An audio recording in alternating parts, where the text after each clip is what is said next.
Hello everyone, welcome. I'm Hyrax, and with Jedi Survivor releasing soon, I figured I would do a quick review on Jedi Fallen Order for those of you that haven't played it yet. So let's go ahead and start the review with some pros and cons. My first pro of Jedi Fallen Order is that it has a wide selection of enemies and boss fights, which I think is good because it gives you more things to do and keeps you from fighting the same things over and over again. My second pro is that the game has some pretty challenging boss fights that you most likely won't defeat on your first try. This may be a con for some people, but I personally like challenging boss fights because they give you a better feeling of achievement when you defeat them as compared to easy boss fights. My third pro is the combat system, aka the lightsaber. It's pretty fun to use on enemies, and once you get the dual bladed one, it makes it even better. One thing about the lightsaber is that it's customizable, so that you can make it pretty much look however you like.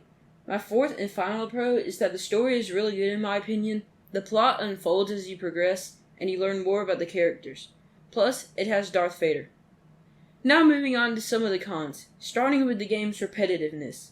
That's a major one, because the game is really repetitive when it comes to the maps and scenery. This makes it a lot harder to know your way around, plus it just gets boring.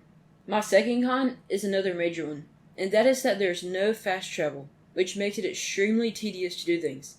And save points are the only way to save your progress.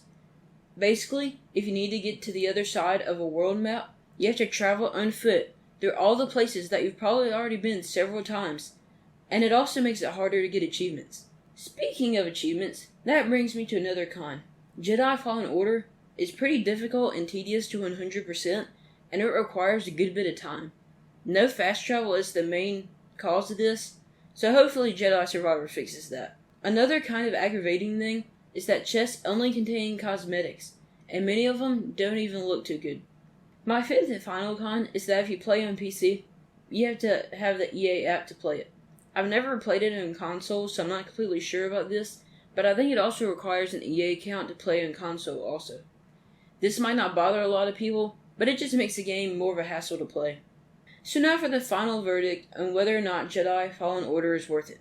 And my answer? Yes, if you're a Star Wars fan, and are planning on playing Jedi Survivor. But no if you don't really like Star Wars, and don't plan on playing Survivor. You can get it for pretty cheap nowadays, so I would recommend getting it on sale if you can. It has several pros and fun aspects, but it also has a bit too many cons. My hope is that Jedi Survivor will fix these cons, and make the game a lot better than the original. That wraps up my review. Please like and subscribe if you like this video. It's been Hyrax, and I hope to see you in my next video.